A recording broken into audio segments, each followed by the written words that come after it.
So it's really the one setting the other. And policymakers very often, they say, you know, I'm not all that interested in the fact that wages went up 5%, they might say, because, you know, productivity went up 5%. And if wages go up 5%, all we're doing is we're paying those workers 5% more to produce 5% more. Our unit labor cost didn't change. That doesn't scare me. The aggregate supply curve doesn't shift. So the point is that if we can keep wages going up at about the same rate as productivity is rising, unit labor costs don't change. And so this curve doesn't move. And that is the thing that very often people will forget. They'll say something like this: oh, wages went up 5%. That curve shifted to the left. And what I say is, you know, that's just part of the story. Employers won't pay higher wages if they're not getting more out of their employees. And so if wages went up 5%, I want to know the other half of the story. What do employers know about those workers? Oh, they found out that the workers are more productive, so the 5% wage increase is justified by an increase in productivity. Unit labor costs, they didn't change. This is no big deal. Policymakers talk about that. And so what I'm saying to you is, even though it's perfectly all right to talk about wages and factor productivity as two separate variables that shift that curve, it's an easy enough thing to talk about unit labor costs and take both of these things into account at once. And these are things that do get announced on the news all the time. I mean, once a month, there's something that'll come out and tell about how much wages changed the month before, and talk about, in the same report, worker productivity. And I'm saying put the two together, and that'll tell you if unit labor costs, and let me erase two of these and then just kind of do it this way.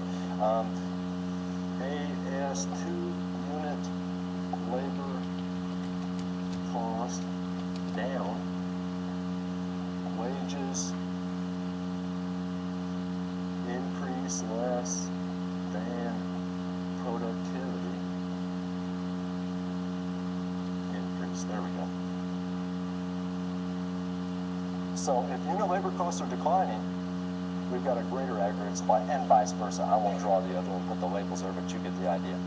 Unit labor cost is an important thing because, as I say, in the real world, wages don't change by themselves, and productivity doesn't change by itself. In the real world, if workers become more productive, then employers say, wow, workers are more productive, let's go out and hire some more, and then they drive up wages. And so really, these two things are changing together all the time. And what we want to know is not how much did this change or that much, how much did they change with respect to each other? And we can net the one out against the other. Unit labor costs go up with wages rising, they go down with productivity rising. And so what's the net change? And that is, I think, a more useful way of looking at this.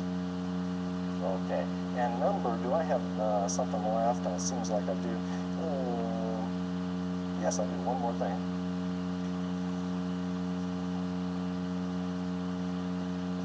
Supply shocks.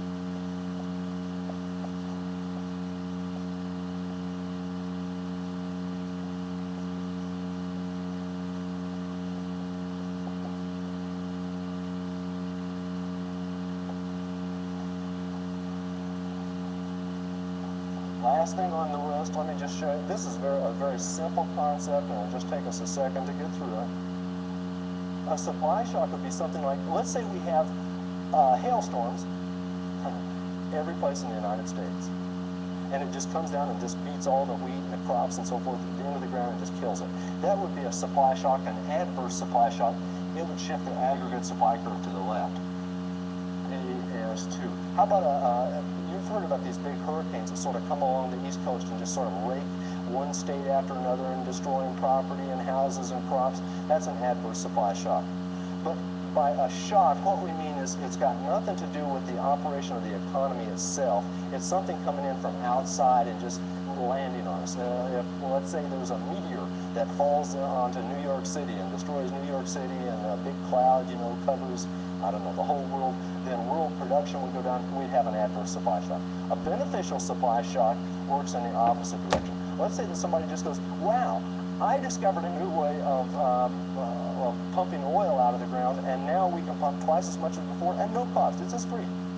That would be a beneficial supply shock, and all of a sudden that aggregate supply curve would shift to the right. That's where we'll end for the day, and next time what we'll do